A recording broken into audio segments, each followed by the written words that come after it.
Olá, tudo bem? Espero que estejam todos bem, estejam todos com saúde, estejam animados apesar das circunstâncias. E nós iniciamos mais uma reflexão. Gostaria de convidar você para que a gente pensasse nesse momento agora. Nós estamos no dia 10 de maio, é Dia das Mães. Eu gostaria de convidar você para refletir um pouco sobre esse tema, sobre os relacionamentos e sobre nossa relação entre pais e filhos. Coloquei como título para essa pregação, para essa mensagem de hoje, Dia das Mães e Pandemia, uma reflexão acerca do nosso olhar sobre as crianças. E gostaria de fazer isso a partir daquilo que a gente entende que é a história das histórias, né? A narrativa bíblica. E nela nós percebemos que a realidade do pecado nos desconectou de Deus, mas a realidade do pecado também nos desconectou uns dos outros.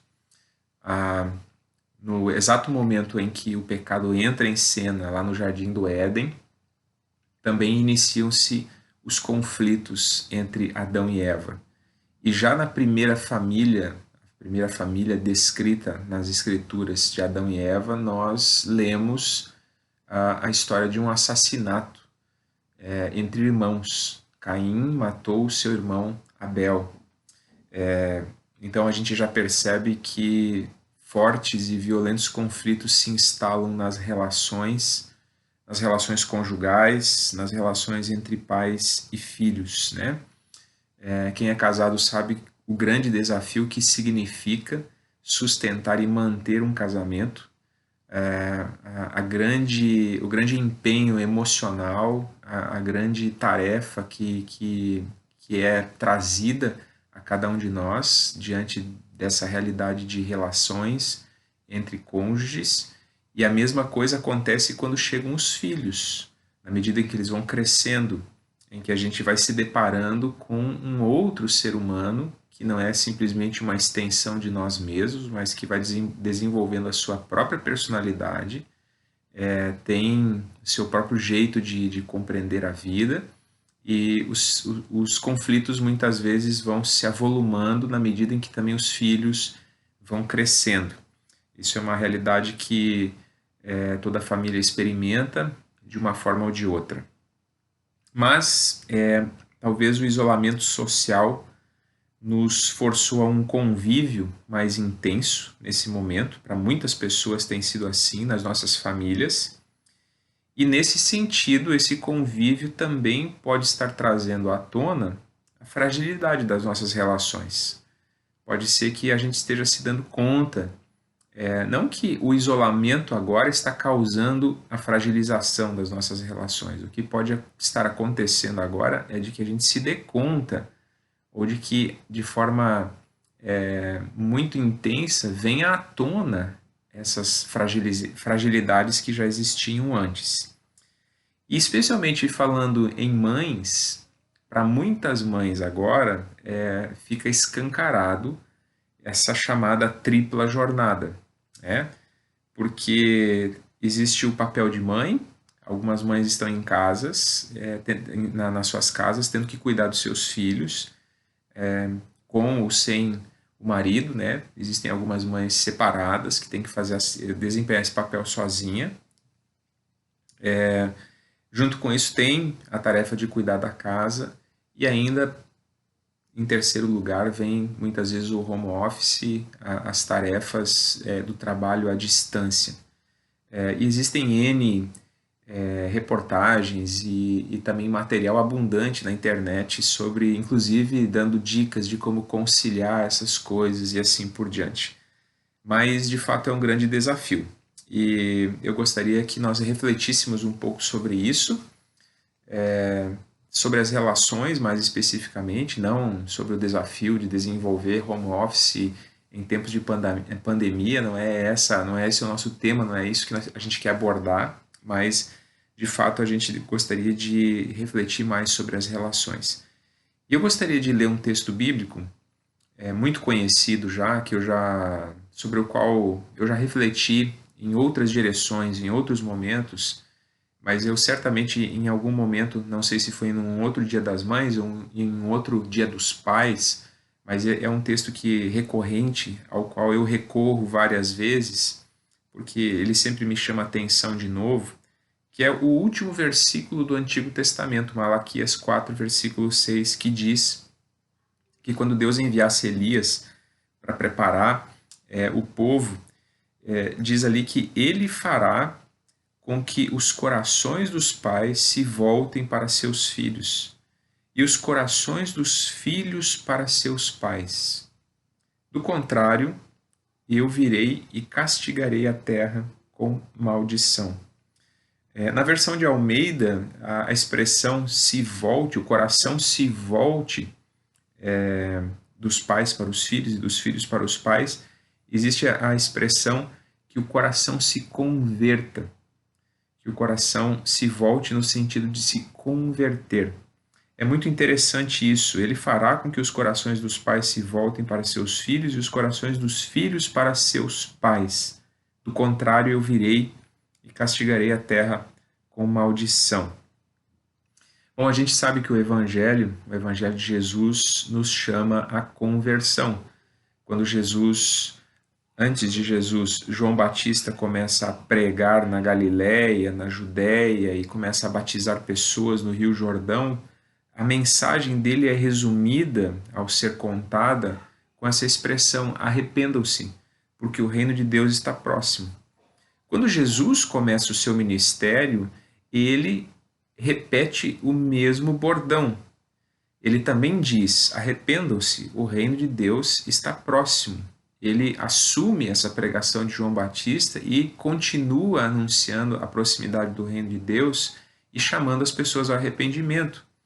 Quando ele envia os seus discípulos nas aldeias e eles realizam milagres, eles oram pelos enfermos e eles expulsam demônios, a mensagem que eles carregam é: arrependam-se, o reino de Deus está próximo. Depois que o Pentecostes acontece e o apóstolo Pedro, por exemplo, logo após vai anunciar o evangelho, qual é a mensagem que ele anuncia? Arrependam-se. Arrependam-se. Nesse caso, agora, não porque o reino de Deus está próximo, mas porque Jesus veio, morreu, e ele é o Messias. A mensagem cristã, basicamente, é uma mensagem de arrependimento, de conversão.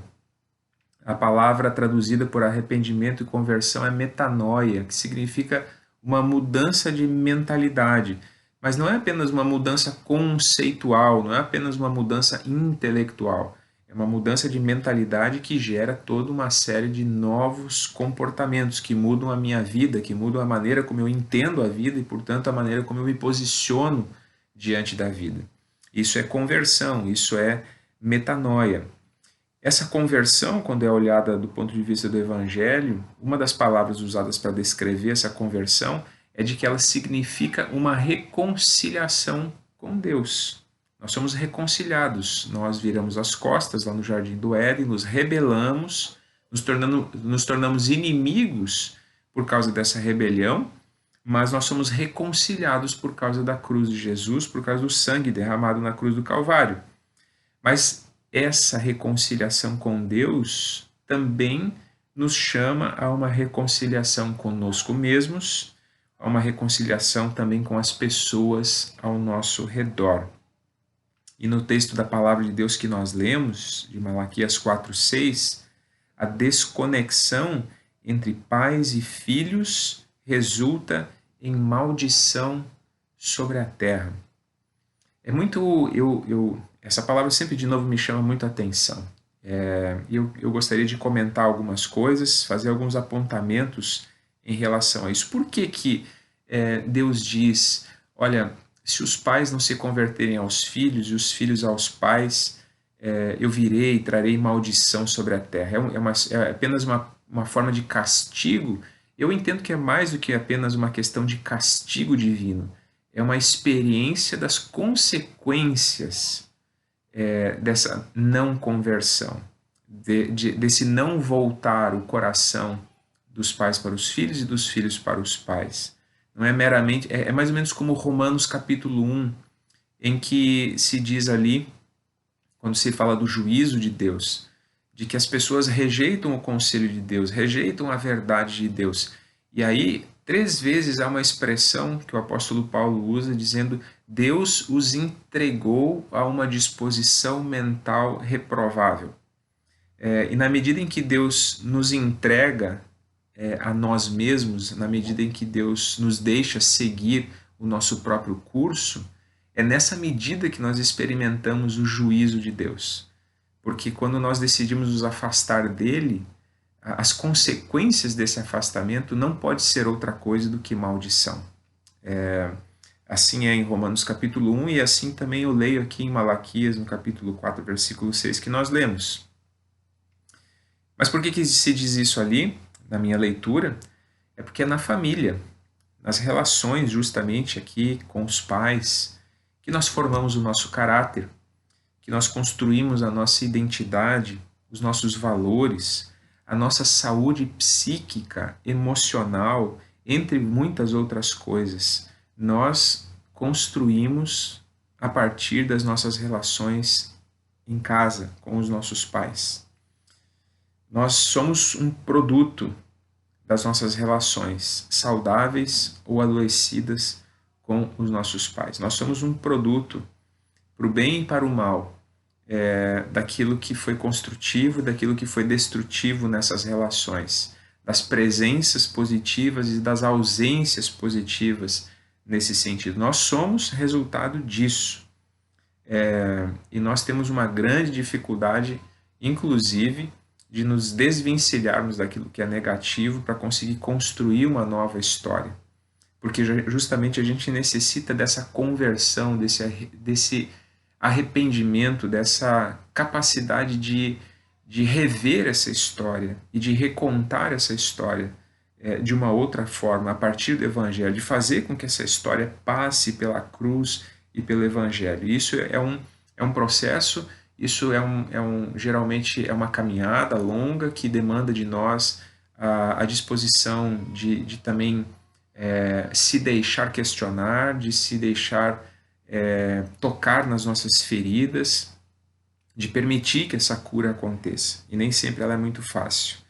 Quando a gente olha, por exemplo, para citar alguns exemplos bíblicos assim para ilustrar essa questão da maldição que é falada ali em Malaquias, veja, por exemplo, a história do rei Davi, um homem que é chamado no Novo Testamento de homem segundo o coração de Deus. Ele não é chamado assim porque não tivesse pecado, muito pelo contrário, nós sabemos da gravidade e da estupidez de Davi em relação aos pecados que ele cometeu. Mas quando nós olhamos ainda para a família de Davi, para os seus filhos, primeiro, toda aquela relação conturbada com as esposas, né? A relação poligâmica, ele inicia uma relação com esposas que não necessariamente ele ama, e assim por diante. Os filhos competem entre si, e quando a gente olha para essa história de Davi, é uma história muito triste, porque a gente percebe, entre outras coisas, que ele é omisso, extremamente omisso. E nessa omissão acontece debaixo do seu nariz, digamos assim, um abuso sexual de um meio-irmão para com uma meia-irmã. Eles são irmãos por parte de pai, mas não são irmãos, não são filhos da mesma mãe. Um terceiro irmão, que é Absalão, toma as dores dessa irmã que foi abusada, que é Tamar, que foi abusada por um príncipe chamado Amnon. Absalão toma as dores da sua irmã, assiste o pai ficar sabendo e não fazer nada em relação ao que aconteceu. Ele assume para si a tarefa de fazer justiça e tempos depois ele arquiteta e consegue levar a cabo o assassinato desse seu meio-irmão que fez o que fez com a sua irmã. O pai, mais uma vez, não consegue tomar uma atitude diante do que acontece, de um certo modo, ele justifica o seu filho Absalão, no sentido de dizer que quem devia ter tomado uma atitude fui eu, mas Absalão é expulso do palácio. Muito tempo depois, finalmente ele retorna, e esse retorno também é extremamente conturbado. Ele espera ouvir alguma coisa do seu pai, ele espera, de alguma forma, que essa relação tenha algum tipo de cura, mas ela não tem. E quando ele retorna, o retorno dele não é do jeito que ele imaginava, ele é aceito de volta, mas essa história não é processada, ela não é recontada, eles não voltam para falar sobre o assunto, o pai quer colocar uma pedra sobre esse assunto e seguir a vida adiante, como se nada tivesse acontecido, e isso não é capaz de curar, obviamente não é capaz de curar o coração de Absalão. Então o que ele faz? Ele organiza um golpe político para tirar o trono do seu pai. E quando ele consegue expulsar o seu pai da cidade de Jerusalém, para demonstrar o seu ódio, ele leva as concubinas do seu pai para a sacada do palácio, para ali, na sacada do palácio, ter relações com elas.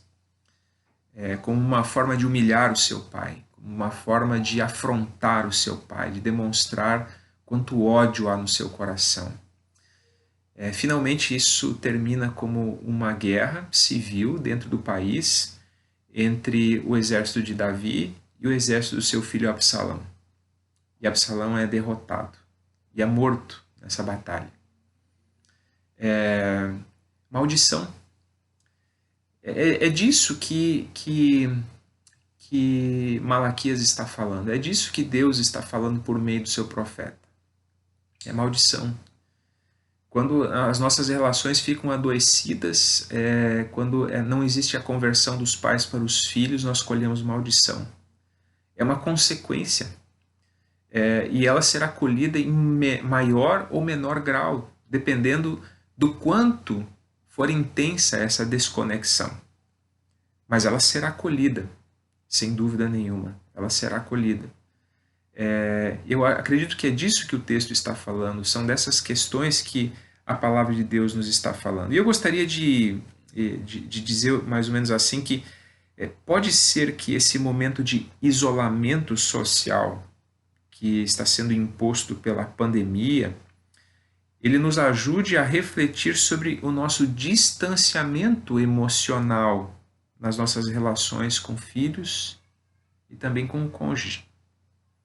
Eu repito, o nosso isolamento social imposto pela pandemia pode servir para nós refletirmos sobre o nosso distanciamento emocional em relação aos nossos filhos e cônjuge. Me chegou às mãos, através da minha esposa, um artigo muito interessante, que é um jornal lá da Bahia, uma colunista chamada Flávia Azevedo, ela publicou um texto numa das colunas do jornal, e o título é muito chamativo. Ela diz assim: O massacre às crianças durante a pandemia.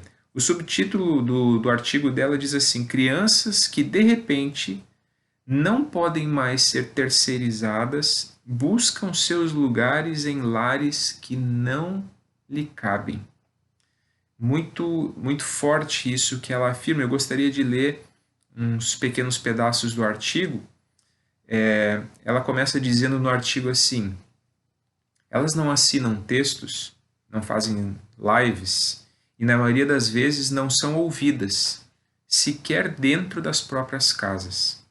Elas que viraram perigo para os idosos, estorvo, entre aspas, para as famílias e alvo de toda sorte de queixas e piadas. São elas que atrapalham o home office, devoram toda a comida, choram no apartamento ao lado ou demandam atenção de pais e mães quando estes simplesmente não querem se relacionar. Esse texto começou a me chamar a atenção quando eu comecei a ler. Depois eu vou falar um pouquinho por quê. E eu continuo lendo mais um pedaço. Ela diz: maternidades e paternidades diversas têm diferentes desafios, mas uma coisa é verdade em qualquer situação, segundo ela: nenhuma criança é problema encarnado. Se você observar direitinho, vai ver que é comum que sejam vítimas das próprias famílias, ou vítimas junto com as famílias, mas elas não são algozes de ninguém. Essa distorção da narrativa é de uma perversidade sem fim, inclusive quando em tom de piada. Ou sou eu, que não gosto de bullying disfarçado de bom humor. Não suporto quando chamam crianças de bênçãos, ironicamente, sugerindo que são justamente o contrário. Isso é engraçado para quem? Eu leio mais um trecho em que ela diz assim: vamos botar os pontos nos is? A maternidade compulsória e a ausência paterna vieram cobrar seu preço mais alto agora, no isolamento.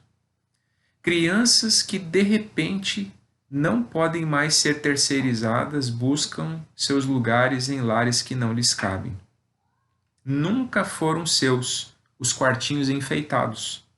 Era tudo exercício egóico, prestação de contas à sociedade, em muitos casos. Eu achei isso aqui muito forte. Achei de fato algo muito forte, mas eu, ao mesmo tempo, eu acredito que ela tenha razão em muitos sentidos. A gente tem lido coisas nos dias de hoje que são absurdas, de mulheres, por exemplo, que querem ser mães, mas que não querem amamentar os seus filhos, porque isso vai fazer com que os seus seios percam o seu formato mais sexy. Mas elas querem ser mães, elas querem passar pela experiência de ser mãe, de ter a barriga, de sentir os pezinhos e as mãozinhas mexendo dentro da sua barriga. Mas depois elas não querem ser mães no sentido mais profundo da palavra, no sentido de que ser mãe significa um profundo sacrifício. Ser mãe, em certo sentido, significa entregar sua juventude, entregar a beleza do seu corpo. A gente sacrifica muitas coisas para ser mãe. As mulheres sacrificam muitas coisas para serem mães. Isso passa muitas vezes, sim. O corpo nem sempre vai voltar totalmente ao que ele era. Elas correm riscos que estão atrelados à maternidade. Elas não terão mais o mesmo tempo para si. Elas terão que literalmente passar a viver para uma outra pessoa, se dedicando intensamente a outra pessoa. E claro que isso é uma tarefa também dos homens, dos pais. E é claro que se nós formos falar sobre a ausência da paternidade, isso é um problema ainda mais grotesco e horrível do que essas coisas que eu estou falando agora em relação às mulheres e às mães. Não é essa a questão, não é no sentido de agora culpar as mulheres por alguma coisa ou por determinados comportamentos. Mas, de fato, existe uma tendência muito forte. Se não, existem muitas que, nesse contexto, estão realmente decidindo que não querem ser mães. Algumas fazem disso uma decisão política. Também existe isso, né? E quando a gente vai falar por aí sobre radicalismo, sobre fundamentalismo, a gente deveria incluir nesse pacote decisões como essas. Deixar de ser mãe como um ato político. E isso com certeza é algo extremista, né? Mas que está se tornando comum, está florescendo em muitos sentidos. Mas muitas outras simplesmente não querem ser mães porque a maternidade custa caro, porque elas precisam fazer a opção entre a maternidade e a carreira. Porque com crianças pequenas a gente não consegue fazer as viagens que a gente gostaria de fazer.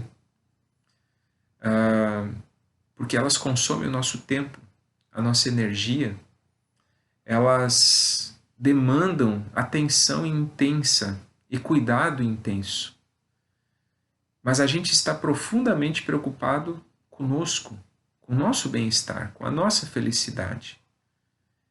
E se tornar pai, se tornar mãe, significa, de repente, deixar de preocupar-se tanto consigo mesmo e começar a pensar e a refletir muito mais, e em primeiro lugar, acerca da felicidade de uma outra pessoa que entrou, de repente, na nossa vida. E mesmo quando se é mãe e quando se é pai, é verdade o que ela diz aqui. Às vezes, em grande medida, os quartinhos todos decorados não são de fato para a criança que nasceu.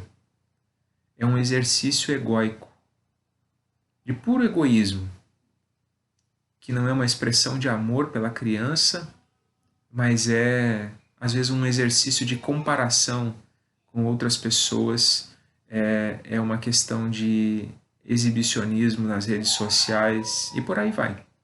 E por aí vai. Eu termino a leitura aqui dizendo que no mercado de trabalho tem ojeriza, repulsa as crianças que agora vazam nas videoconferências. Elas atrapalham. E só não atrapalhavam antes porque da gravidez à adolescência sempre foram negadas, de algum modo, escondidas, no máximo administradas.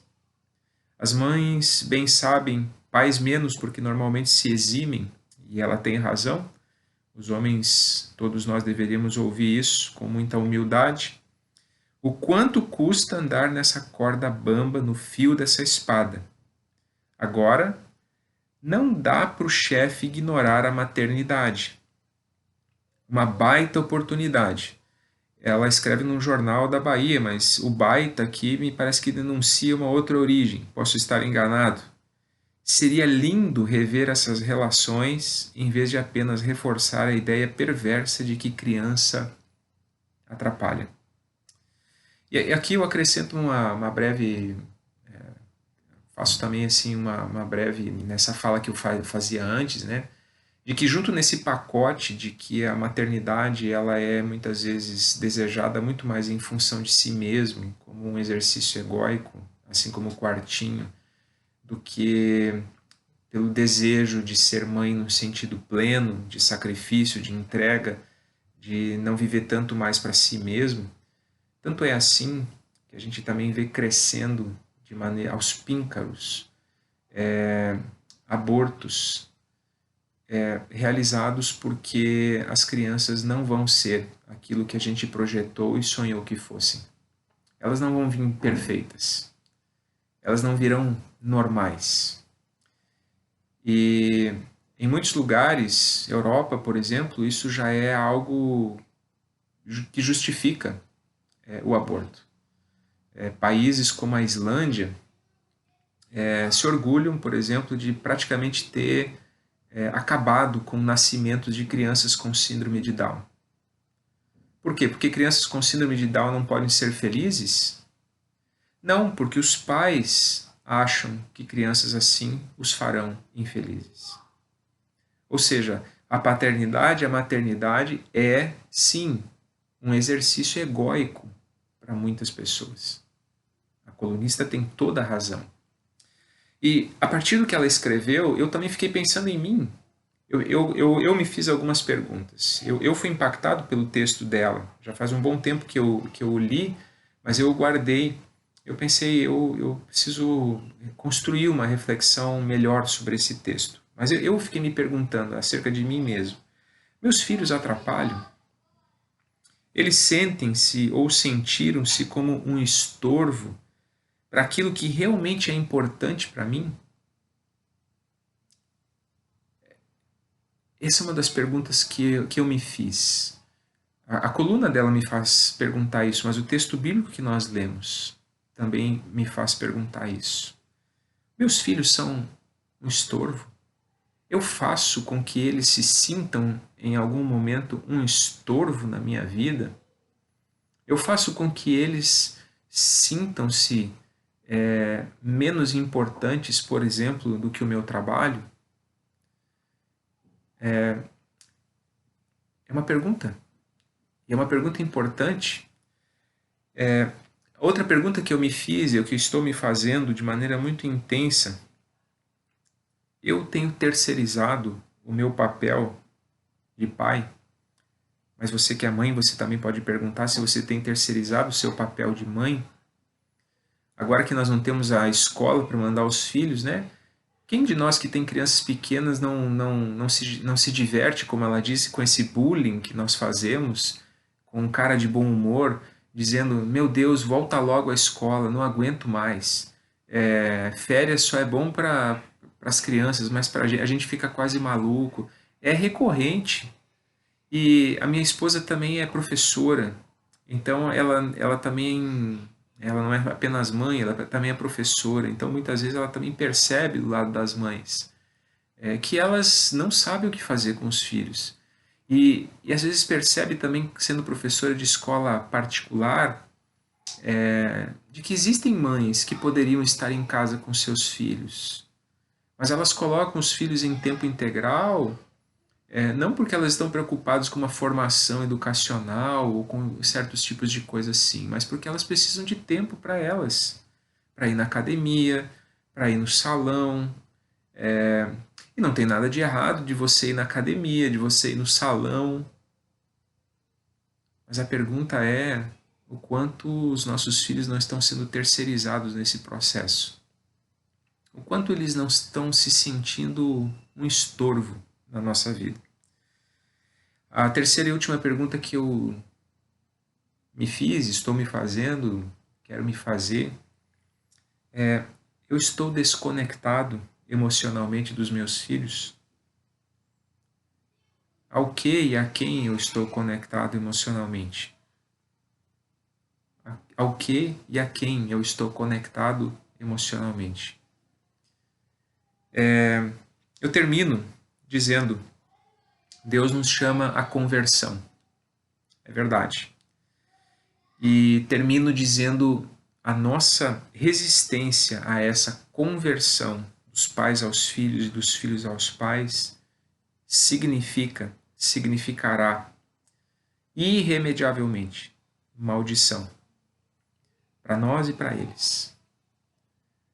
Por isso, urge que nós nos façamos perguntas honestas em relação a essas questões. É extremamente importante, extremamente importante. Porque esse tipo de plantio que nós faremos, estamos fazendo, ele trará uma colheita. A pergunta é que tipo de sementes nós temos lançado no solo.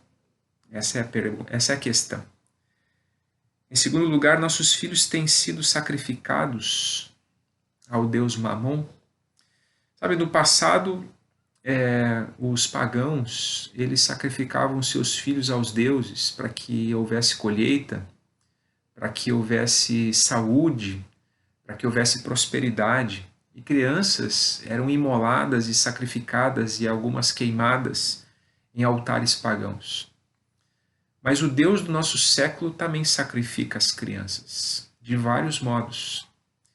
O nosso Deus Mamon, o Deus dinheiro, com os seus subprodutos do consumismo e da ideia de que nós temos que ter muito poder de consumo e de que todo mundo tem que estar no mercado de trabalho, carreira, sucesso, essas coisas que estão relacionadas ao Deus dessa era, que é o dinheiro, também tem sacrificado os nossos filhos. Em um certo sentido, alguns não têm nem podido nascer, porque não há espaço para eles nessa realidade, nesse âmbito de culto que nós oferecemos. Não há espaço para crianças nesse mundo que nós construímos.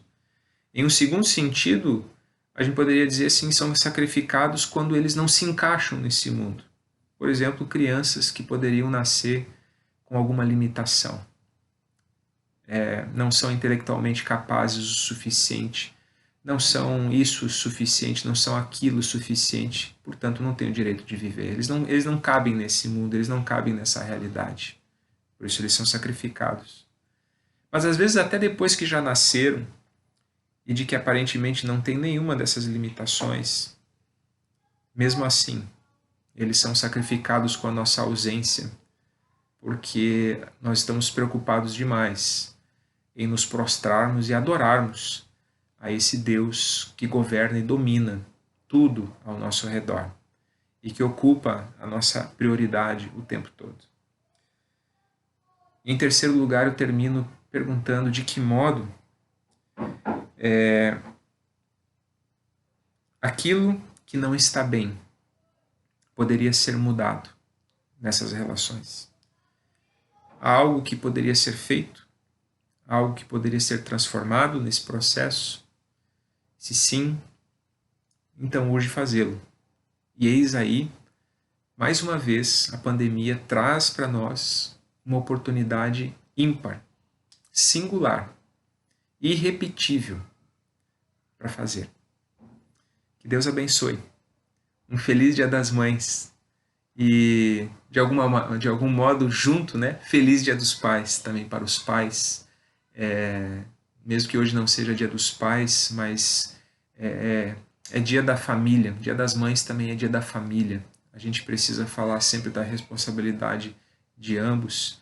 E por isso que nesse Dia das Mães a gente possa refletir sobre essas questões. Deus abençoe.